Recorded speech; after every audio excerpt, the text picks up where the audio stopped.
Subscribe to our channel and press the bell icon for latest videos. আমাদের আজকের গল্প শরদিন্দু বন্দ্যোপাধ্যায় রচিত লোহার বিস্কুট। কমলবাবু বললেন, আমি পাড়াতেই থাকি, হিন্দুস্থান পার্কের কিনারায়। আপনাকে অনেকবার দেখেছি, আলাপ করবার ইচ্ছে হয়েছে, কিন্তু সাহস হয়নি। আজ একটা সূত্র পেয়েছি, তাই ভাবলাম এই ছুতোয় আলাপটা করিনি। আমার জীবনে একটা ছোট্ট সমস্যা এসেছে। সমস্যা? বোমকেশ সিগারেটের কৌটো এগিয়ে দিয়ে বলল, বলুন বলুন, অনেক দিনও বস্তুর মুখ দর্শন করিনি। গ্রীষ্মের একটি রবিবার সকালে বোমকেশের কেয়াতলার বাড়িতে বসে কথা হচ্ছিল। কমলবাবুর চেহারাটি নাড়ুগোপালের মতো, কিন্তু মুখের ভাব চটপটে, বুদ্ধি সমৃদ্ধ। তিনি হাসি মুখে একটা সিগারেট নিয়ে ধরালেন, তারপর গল্প আরম্ভ করলেন। আমার নাম কমল কৃষ্ণ দাস। কাছেই ভারত কেন্দ্রীয় ব্যাংকের শাখা আছে, আমি সেখানে ক্যাশিয়ার। বছর দেড়েক আগে পুরুলিয়া থেকে বদলি হয়ে এখানে এসেছি। কলকাতায় এসেই মুশকিলে পড়ে গেলাম, কোথাও বাসা খুঁজে পাই না। শেষ পর্যন্ত একটি লোক তার বাড়ির নিচের তলায় একটি ঘর ছেড়ে দিল। ফ্যামিলি আনা হলো না। স্ত্রী আর মেয়েকে পুরুলিয়ায় রেখে একলাই বাসায় উঠলাম। বাড়িওয়ালার নাম অক্ষয় মণ্ডল। বাড়িটি দোতলা, নিচের তলায় দুটি ঘর, ওপরে দুটি, যাতায়াতের রাস্তা আলাদা। অক্ষয় মণ্ডল দোতলায় একলা থাকে, কিন্তু তার কাছে লোকজনের যাতায়াত আছে। মিষ্টভাষী লোক, কিন্তু কি কাজ করে বুঝতে পারলাম না। মাঝে মাঝে আমার ঘরে এসে গল্প সল্প করত, কিন্তু আমাকে কোনোদিন দোতলায় ডাকত না। পড়শিদের সঙ্গেও যাতায়াত ছিল না। আমাদের ব্যাংকে ওর একটা চালু খাতা ছিল। যা হোক, এইভাবে মাস তিনেক কাটার পর একদিন একটা ছুটির দিনে আমার অফিসের একজন সহকর্মী বন্ধুর বাড়িতে রাত্রে নেমন্তন্ন ছিল। ফিরতে রাত হয়ে গেল। বাসায় ফিরে দেখি অক্ষয় মণ্ডল দোতলা থেকে নেমে এসে সিঁড়ির দরজায় তালা লাগাচ্ছে। তার পায়ের দুপাশে দুটি সুটকেস। বললাম, এ কি, এত রাত্রে কোথায় চললেন? আমায় দেখে অক্ষয় মণ্ডল কেমন হকচকিয়ে গেল। তারপর সুটকেস দুটো হাতে তুলে নিয়ে আমার কাছে এসে দাঁড়ালো। একটু গাঢ় গলায় বলল, কমলবাবু, আমাকে হঠাৎ বাইরে যেতে হচ্ছে, কবে ফিরব কিচ্ছু ঠিক নেই। দেখলাম তার চোখ দুটো লাল হয়ে রয়েছে। বললাম, সে কি, কোথায় যাচ্ছেন? তার মুখে হাসির মতো একটা ভাব ফুটে উঠল। সে বলল, অনেক দূর। আচ্ছা, চলি। আমি অবাক হয়ে দাঁড়িয়ে রইলাম। সে কয়েক পা গিয়ে থমকে দাঁড়ালো। তারপর ফিরে এসে বলল, কমলবাবু, আপনি সজ্জন, ব্যাংকে চাকরি করেন, আপনাকে একটা কথা বলে যাই। 7 দিনের মধ্যে আমি যদি না ফিরে আসি, আপনি আমার পুরো বাড়িটা দখল করবেন। আপনাদের ব্যাংকে আমার অ্যাকাউন্ট আছে, মাসে মাসে 150 টাকা ভাড়া আমার খাতায় জমা দেবেন, আচ্ছা? অক্ষয় মণ্ডল চলে গেল। আমি স্তম্ভিত হয়ে কিছুক্ষণ দাঁড়িয়ে রইলাম। তারপর বিস্ময়ের চটকা ভেঙে খেয়াল হলো, অক্ষয় মণ্ডল তার দৌড়ের চাবি আমাকে দিয়ে যায়নি। সে যাই হোক, আজ তো বাড়িটা পাওয়া যেতে পারে এই আশায় মন উৎফুল্ল হয়ে উঠল। মনে হলো অক্ষয় মণ্ডল অগস্ত্য যাত্রা করছে, আর শিগগির ফিরবে না। পরদিন সকালে স্ত্রীকে চিঠি লিখে দিলাম, সংসার গুটিয়ে তৈরি থাকো, বাসা পাওয়ার সম্ভাবনা আছে। আশায় আশায় 2 দিন কেটে গেল। 3 দিনের দিন গন্ধ বেরোতে আরম্ভ করল। বিকট গন্ধ, মরা পচা গন্ধ। গরমের দিনে মাছ মাংস পচে গিয়ে যেরকম গন্ধ বেরোয়, সেই রকম গন্ধ আসছে। সন্দেহ হলো, পুলিশে খবর দিলাম। পুলিশ এসে তালা ভেঙে উপরে উঠল। আমিও সঙ্গে সঙ্গে গেলাম। গিয়ে দেখি বীভৎস কাণ্ড। ঘরের মেঝের ওপর একটা মরা হাত পা ছড়িয়ে পড়ে আছে, তার কপালে একটা ফুটো। সে রাত্রে আমি যখন নেমন্তন্ন খেতে গিয়েছিলাম, সেই সময় অক্ষয় মণ্ডল লোকটাকে গুলি করেছে। তারপর দামি জিনিসপত্র, টাকা কড়ি সুটকেসে পুড়ে নিয়ে কেটে পড়েছে। দেখতে দেখতে এক পাল পুলিশ এসে বাড়ি ঘিরে ফেলল। লাশ ময়না তদন্তের জন্য পাঠানো হলো। দারোগাবাবু আমাকে জেরা করলেন। তারপর খানা তল্লাশি আরম্ভ হলো। নিরপেক্ষ সাক্ষী হিসেবে পাড়ার একটি ভদ্রলোক এবং আমি সঙ্গে রইলাম। খানা তল্লাশে কিন্তু বিশেষ কিছু পাওয়া গেল না। কেবল একটা দেরাজের মধ্যে কয়েকটা লোহার পাত দিয়ে তৈরি কৌটোর মতো জিনিস পাওয়া গেল। সিগারেটের প্যাকেটে রূপোলি তবকের মধ্যে যেমন সিগারেট মোড়া থাকে, অনেকটা সেই রকম লম্বাটে ধরনের তবক, খুব পাতলা লোহা দিয়ে তৈরি, কিন্তু তার অভ্যন্তরভাগ শূন্য। দারোগাবাবু সেগুলো নিয়ে চিন্তিতভাবে নাড়াচাড়া করলেন, কিন্তু হালকা লোহার মোড়ক কোনো কাজে লাগে না, বোঝা গেল না। যাই হোক, সেদিনকার মতো তদন্ত শেষ হলো। পুলিশ চলে গেল। আমার মনে কিন্তু অস্বস্তি লেগেই রইল। 3-4 দিন পরে থানায় গেলাম। সেখানে গিয়ে খবর পেলাম মৃত ব্যক্তির পরিচয় জানা গেছে। আঙুলের ছাপ ও অন্যান্য দৈহিক চিহ্ন থেকে প্রকাশ পেয়েছে যে মৃত ব্যক্তির নাম হরিহর সিং। দাগী আসামি ছিল, মাদকদ্রব্য এবং সোনার উপর চোরা কারবার করত। অক্ষয় মণ্ডলের সঙ্গে কোনো সূত্রে তার যাতায়াত ছিল, কিন্তু কোন সূত্রে যাতায়াত ছিল তা জানা যায়নি। অক্ষয় মণ্ডলের নামে হুলিয়া জারি হয়েছে, কিন্তু সে এখনো ধরা পড়েনি, কর্পূরের মতো উবে গেছে।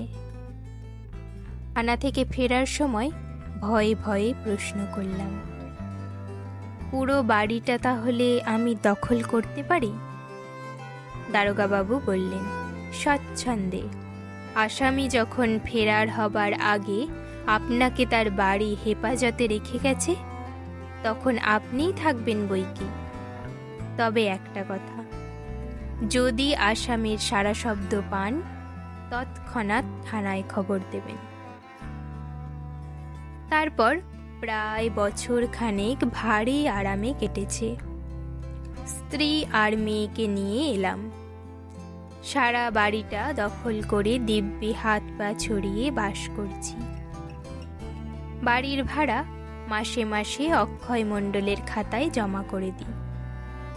তার টেবিল চেয়ার ইত্যাদি ব্যবহার করি বটে, কিন্তু আলমারি বাক্স কাবার্ডে কখনো হাত দিইনি। পুলিশ খানাতল্লাশ করার পর যেমনটি ছিল তেমনই আছে। হঠাৎ মাস 2 আগে এক ফ্যাসাদ উপস্থিত হলো। সকালবেলা নিচের ঘরে বসে কাগজ পড়ছি, একজন অপরিচিত লোক এলো। তার সঙ্গে একটি স্ত্রীলোক। ভদ্র শ্রেণীর মধ্যবয়স্ক পুরুষ, স্ত্রীলোকটি সধবা। পুরুষ স্ত্রীলোকটির দিকে আঙুল দেখিয়ে বলল, এ হচ্ছে অক্ষয় মণ্ডলের স্ত্রী, আমি ওর বড় ভাই। এতদিন আমি ওকে পুষেছি, কিন্তু আর আমার পোষবার ক্ষমতা নেই। এবারও স্বামীর বাড়িতেই থাকবে, আপনাকে বাড়ি ছেড়ে দিতে হবে। মাথায় বজ্রাঘাত, ফ্যাল ফ্যাল করে চেয়ে রইলাম। তারপর বুদ্ধি গজালো। বললাম, অক্ষয়বাবুর স্ত্রী আছেন? তা তো কোনোদিন শুনিনি। যদি আপনাদের কথা সত্যি হয়, আপনি আদালতে গিয়ে নিজের দাবি প্রমাণ করুন, তারপর দেখা যাবে। কিছুক্ষণ বকাবকি, কথা কাটাকাটির পর তারা চলে গেল। আমার সন্দেহ হলো এরা দাগাবাজ জোচ্চোর, ছল ছুতো করে বাড়িটা দখল করে বসতে চায়। আজকাল বাসা বাড়ির যেরকম ভাড়া দাঁড়িয়েছে, ফোকটে বাসা পেলে কে ছাড়ে? থানায় গিয়ে খবরটা জানিয়ে এলাম। দারোগাবাবু বললেন, অক্ষয় মণ্ডলের স্ত্রী আছে কিনা আমাদের জানা নেই। যাই হোক, আবার যদি আসে ছলছুতো করে থানায় নিয়ে আসবেন, আমরাও বাড়ির উপর নজর রাখব। আমার পিস্তল আছে, তাছাড়া একটা কুকুর পুষেছি, হিংস্র পাহাড়ি কুকুর, নাম ভুটো। আমার হাতে ছাড়া কারুর হাতে খায় না। আমি ব্যাংকে যাবার সময় তার শেকল খুলে দিই, রাত্রিরে তাকে ছেড়ে দিই, সে বাড়ি পাহারা দেয়। ভুটো ছাড়া থাকতে বাড়িতে চোর ছেঁচোর ঢোকার ভয় নেই, ভুটো তাকে চিবিয়ে খেয়ে ফেলবে। তবু এই ঘটনার পর মনে একটা অস্বস্তি লেগেই রইল। অক্ষয় মণ্ডল লোক ভালো নয়, হয়তো নিজে আড়ালে থেকে কোনো কুটিল খেলা খেলছে। দিন 10 পরে একখানা বেনামি চিঠি পেলাম। পাড়া ছেড়ে চলে যাও, নইলে বিপদে পড়বে। পাড়া মানেই বাড়ি। থানায় গিয়ে চিঠি দেখালাম। দারোগাবাবু বললেন, চেপে বসে থাকুন, নড়বেন না। আপনার বাসার ওপর পাহারা বাড়িয়ে দিচ্ছি। তারপর থেকে এই 1.5 মাস আর কেউ আসেনি, উড়ো চিঠিও পাঠায়নি। এখন বেশ নিরাপদ বোধ করছি। কিন্তু একটা সমস্যার উদয় হয়েছে। এই সমস্যা সমাধানের জন্যই আপনার কাছে আসা। দারোগাবাবুর কাছে যেতে পারতাম, কিন্তু তিনি হয়তো এমন উপদেশ দিতেন যা আমার পছন্দ হতো না। ব্যাপারটা এই, ব্যাংক থেকে আমার 1 মাসের ছুটি পাওনা হয়েছে। আমার স্ত্রীর অনেক দিন থেকে তীর্থে যাবার ইচ্ছে, হরিদ্বার, ঋষিকেশ এইসব। ব্যাংকের একটি সহকর্মীও আমার সঙ্গেই ছুটি নিয়ে কুন্ডু স্পেশালে বেড়াতে বেরোচ্ছেন। আমাকেও তিনি সঙ্গে যাবার জন্য চাপাচাপি করছেন। দল বেঁধে গেলে অনেক সুবিধে হয়। আমার স্ত্রী খুব উৎসাহিত হয়ে উঠেছেন। আমার উৎসাহও কম নয়, কিন্তু যেতে হলে বাড়িতে তালা বন্ধ করে যেতে হবে। ভুটোকেও মাস খানেকের জন্য একটা কেনেলে ভর্তি করে দিতে হবে। বাড়ি অরক্ষিত থাকবে।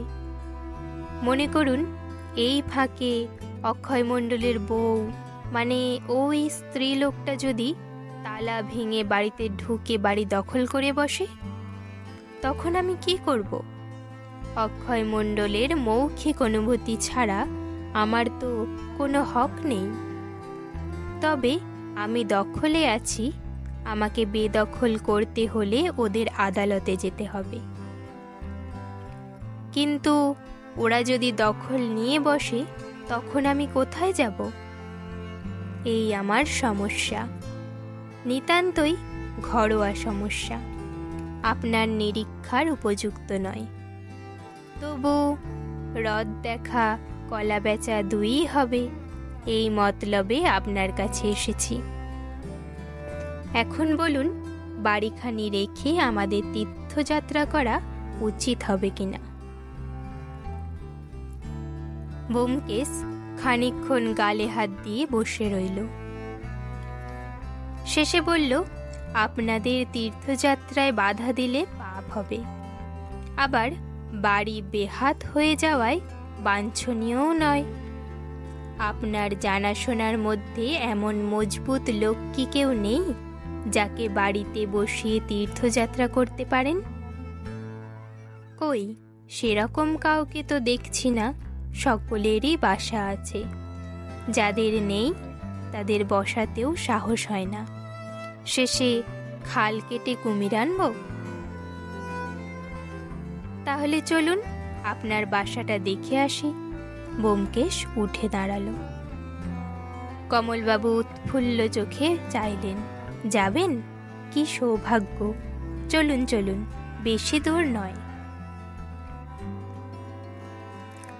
একটু বসুন, বেশি দূর না হলেও রোদ বেশ কড়া, একটা ছাতা নিয়ে আসি। ব্যোমকেশ ভিতরে গিয়ে ছাতা নিয়ে এলো।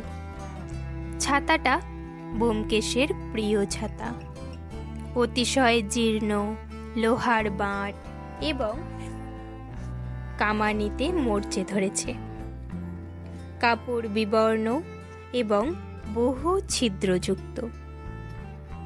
এই ছাতা মাথায় দিয়ে রাস্তায় বেরুলে নিজে অদৃশ্য থেকে সন্দেহভাজন ব্যক্তির অনুসরণ করা যায়।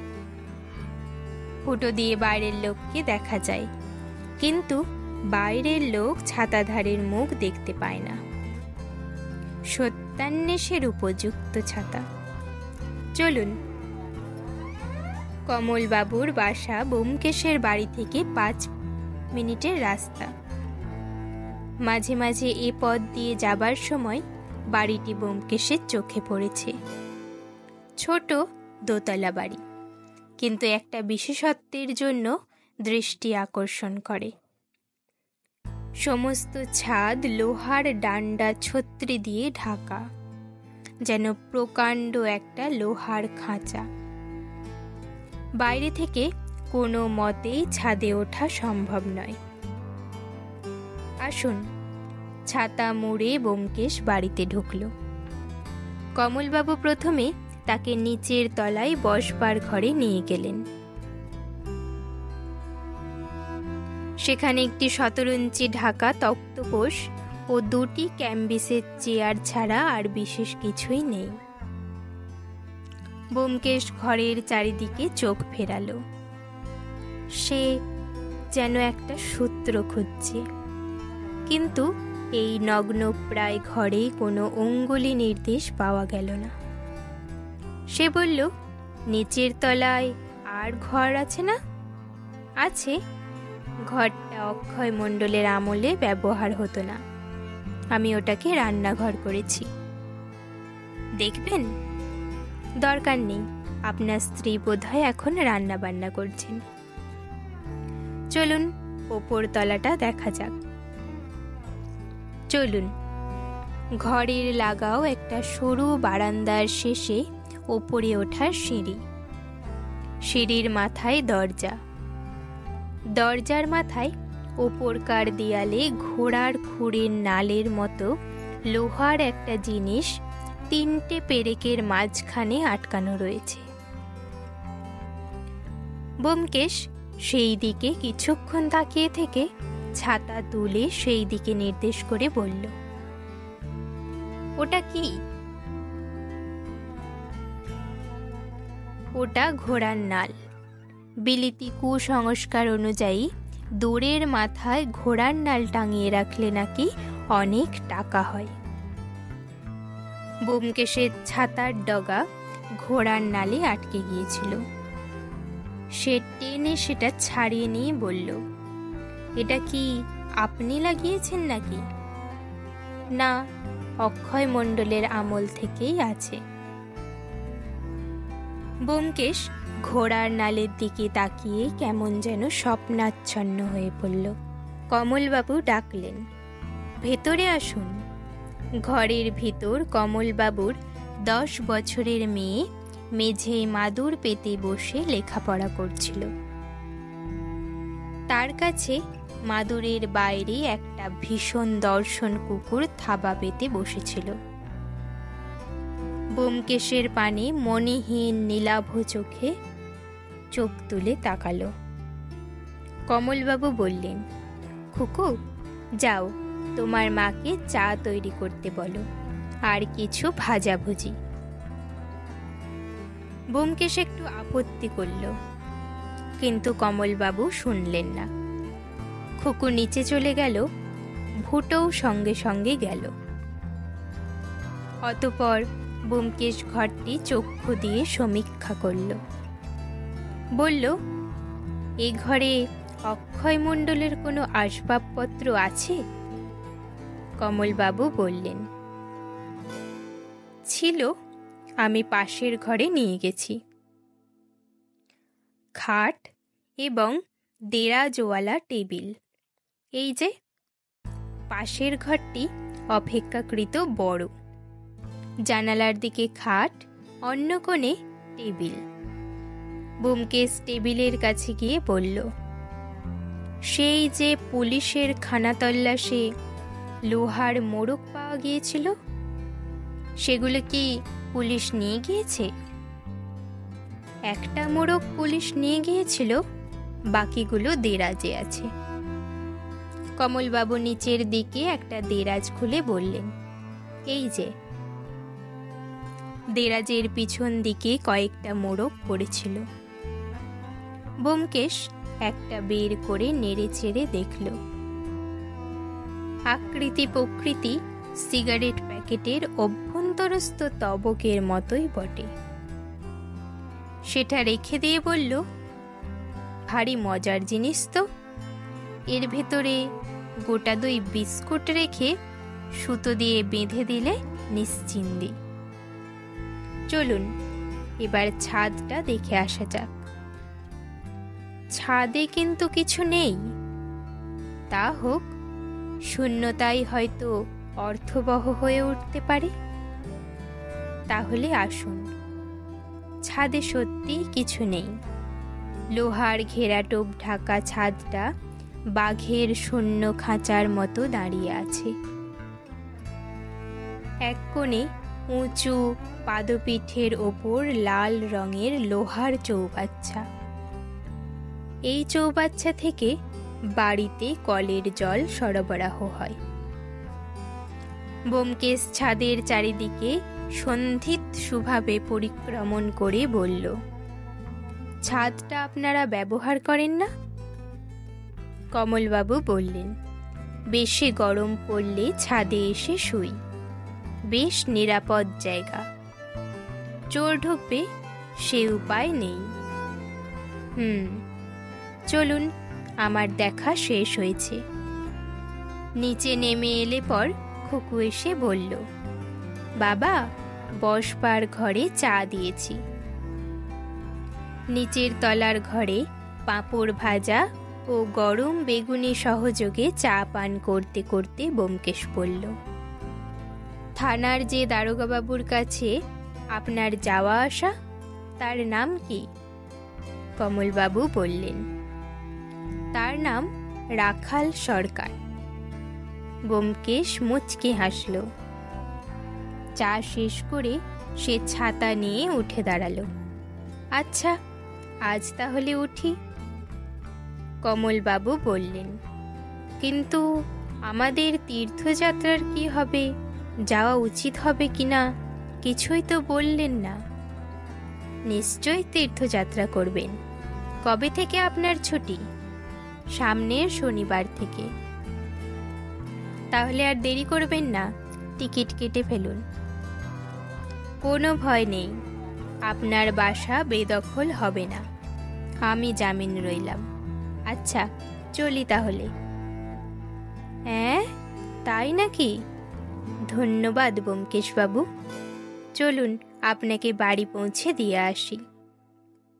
ব্যোমকেশ বলল, তার দরকার নেই, আমি এখন থানায় যাব। রাখালের সঙ্গে ষড়যন্ত্র করতে হবে যে। শনিবার সকালবেলা কমলবাবু বাসা থেকে পুলিশের পাহারা তুলে নেওয়া হলো। কমলবাবু ভুটোকে একটা কেনেলে রেখে এলেন। পুলিশ ছাড়াও অন্য একটি পক্ষ বাসার উপর নজর রেখেছিল। তারা সব লক্ষ্য করল। বিকেলবেলা কমলবাবু তার স্ত্রী, মেয়ে এবং পোটলা পুটলি নিয়ে বাসায় চাবি দিয়ে চলে গেলেন। যাবার পথে থানায় রাখাল বাবুকে চাবি দিয়ে বলে গেলেন, খিড়কির দৌড় ভিজিয়ে রেখে এসেছি। এখন আমার বরাত আর আপনাদের হাত যশ। সারাদিন বাড়িটা শূন্য পড়ে রইল। রাত্রি আন্দাজ 8:30টার সময় ব্যোমকেশকে নিয়ে রাখালবাবু কমলবাবুর বাসার দিকে গেলেন। দুজনের পকেটেই পিস্তল এবং বৈদ্যুতিক টর্চ। সরজমিন আগে থাকতেই দেখা হয়েছিল। পাশের বাড়ির পাঁচিল ডিঙিয়ে দুজনে কমলবাবুর খিড়কি দিয়ে বাড়িতে ঢুকলেন। খিড়কির দরজা বন্ধ করে পা টিপে টিপে সিঁড়ি দিয়ে দোতলায় উঠলেন। কান পেতে শুনলেন বাড়ি নিস্তব্ধ। রাখালবাবু পলকের জন্য দোরের মাথায় টর্চের আলো ফেলে দেখলেন ঘোড়ার খুর যথাস্থানে আছে। তিনি তখন ফিসফিস করে বললেন, চলুন, ছাদে গিয়ে অপেক্ষা করলেই বোধহয় ভালো হবে। ব্যোমকেশ তার কানে কানে বলল, না, আমি ছাদে যাচ্ছি, তুমি এই ঘরে লুকিয়ে থাকো। দুজনেই ছাদে গেলে ছাদের দৌড় এদিক থেকে বন্ধ করা যাবে না, আসামির সন্দেহ হবে। বেশ, আপনি ছাদে গিয়ে লুকিয়ে থাকুন, আমি দৌড় বন্ধ করে দিচ্ছি। ব্যোমকেশ ছাদে উঠে গেল। রাখালবাবু দরজার হুড়কো লাগিয়ে নেমে এলেন। কতক্ষণ অপেক্ষা করতে হবে তার ঠিক নেই। এমনকি আসামি আজ নাও আসতে পারে। তিনি দোতলার ঘরের ভিতর ঢুকে দোরের পাশে লুকিয়ে রইলেন।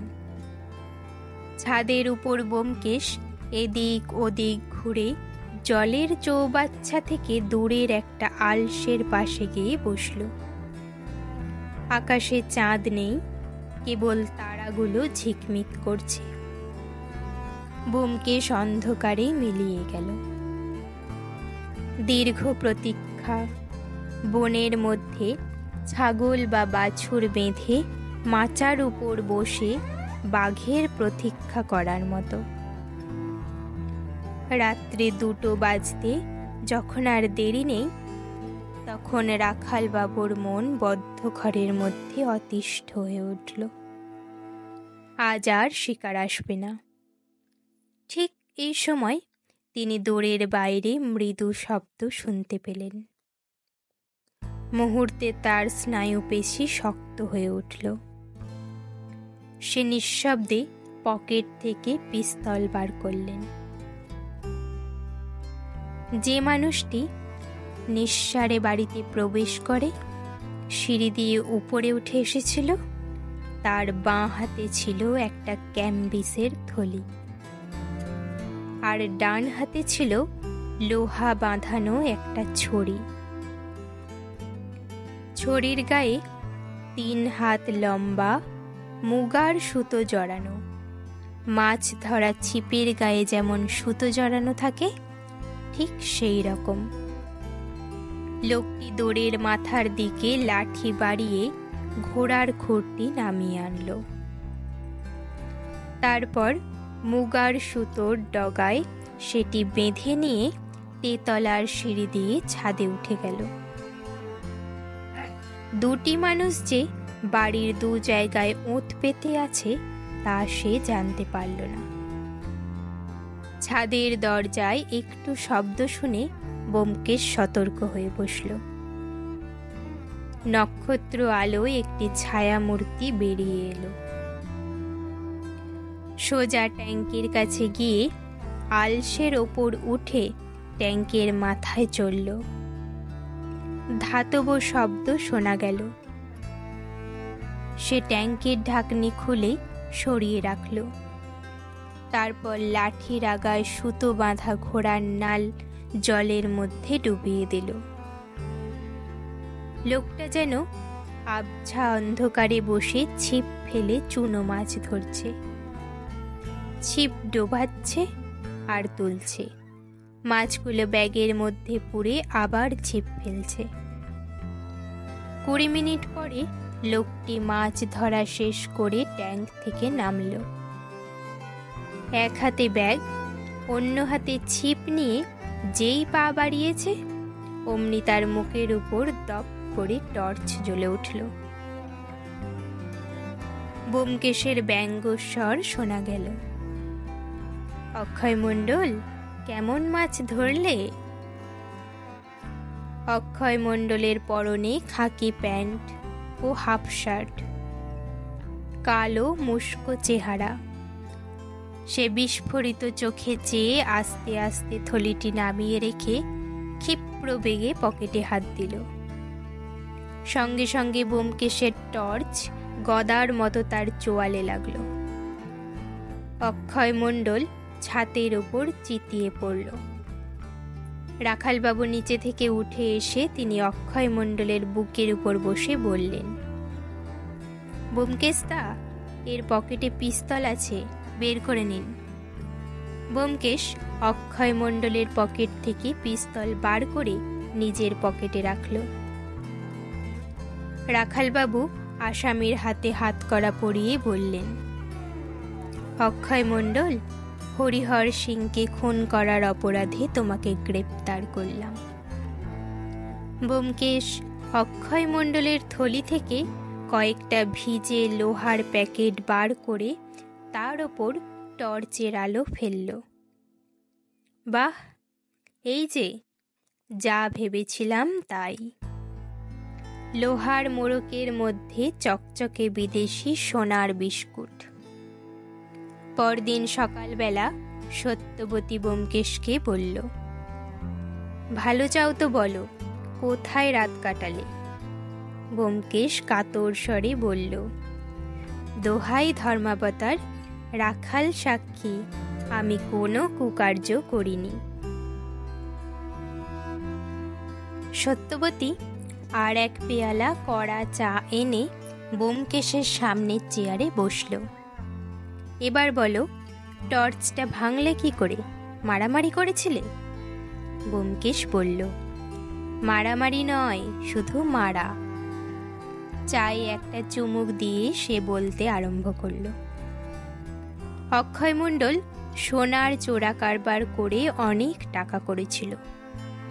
নিজের প্রয়োজন অনুযায়ী ভদ্রপাড়ায় একটি বাড়ি করেছিল। বাড়ির ছাদ লোহার ডান্ডা ছত্রি দিয়ে এমনভাবে মুড়ে রেখেছিল যে ওদিক দিয়ে বাড়িতে চোর ঢোকার কোনো উপায় ছিল না। ছাদটাকে নিরাপদ করা তার বিশেষ দরকার ছিল।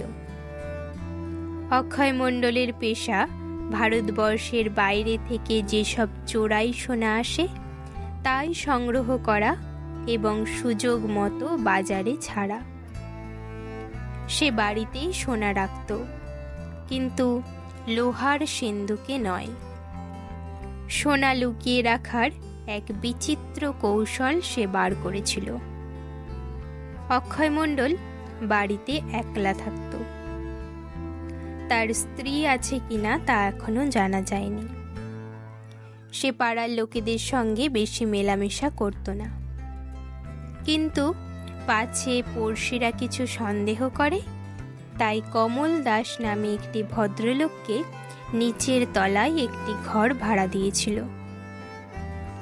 বাজারে সোনা ছাড়বার জন্য সে কয়েকজন লোক রেখেছিল। তাদের মধ্যে একজনের নাম হরিহর সিং। হরিহর সিং বোধহয় অক্ষয় মণ্ডলকে ফাঁকি দিচ্ছিল। একদিন দুজনের ঝগড়া হলো। রাগের মাথায় অক্ষয় মণ্ডল হরিহর সিংকে খুন করল। তারপর মাথা ঠান্ডা হলে তার ভাবনা হলো, মরাটা নিয়ে সে কি করবে?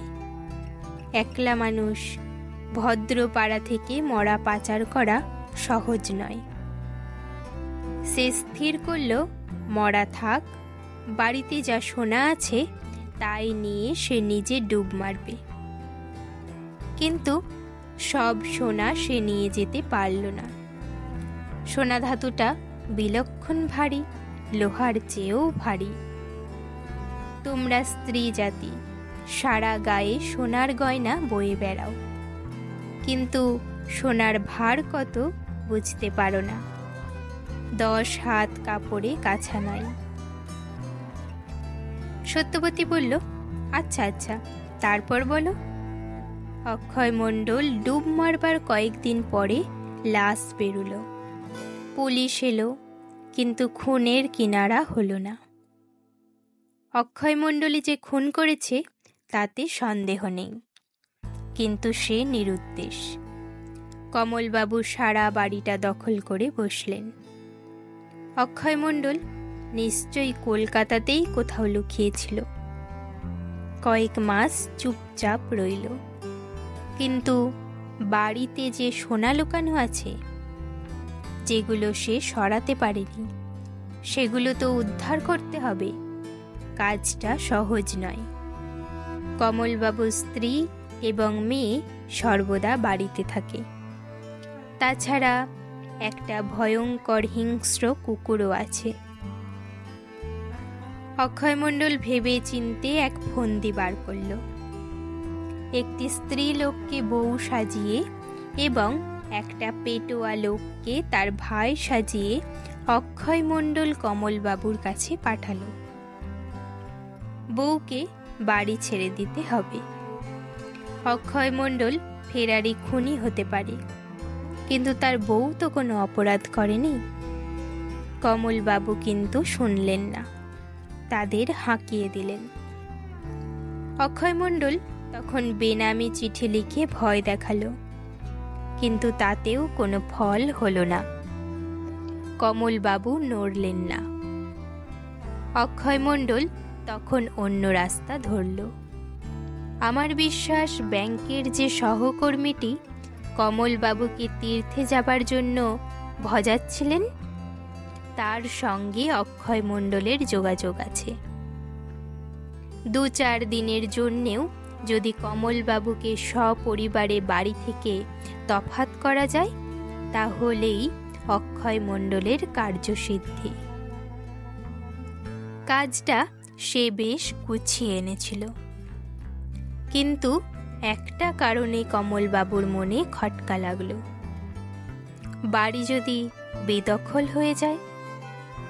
তিনি আমার কাছে পরামর্শ নিতে এলেন। তার গল্প শুনে আমার সন্দেহ হলো বাড়িটার উপর। আমি বাড়ি দেখতে গেলাম। দেখাই যাক না, অকস্থলে গেলে অনেক ইশারা ইঙ্গিত পাওয়া যায়। গেলাম বাড়িতে। কড়া রোদ ছিল, তাই ছাতা নিয়ে গিয়েছিলাম। দোতলায় উঠে দেখলাম দড়ির মাথায় ঘোড়ার নাল তিনটে পেরেকের মাঝখানে আলগাভাবে আটকানো রয়েছে। ঘোড়ার নালটা এক নজরে দেখলে ঘোড়ার নাল বলেই মনে হয় বটে, কিন্তু ঠিক যেন ঘোড়ার নাল নয়। আমি ছাতাটা সেদিকে বাড়িয়ে দিলাম। অমনি ছাতাটা আপনা থেকেই গিয়ে ঘোড়ার নালে জুড়ে গেল। বুঝলাম ঠিকই সন্দেহ করেছিলাম, ঘোড়ার নাল নয়, একটি বেশ শক্তিমান চুম্বক ছাতার লোহার বাঁট পেয়ে টেনে নিয়েছে।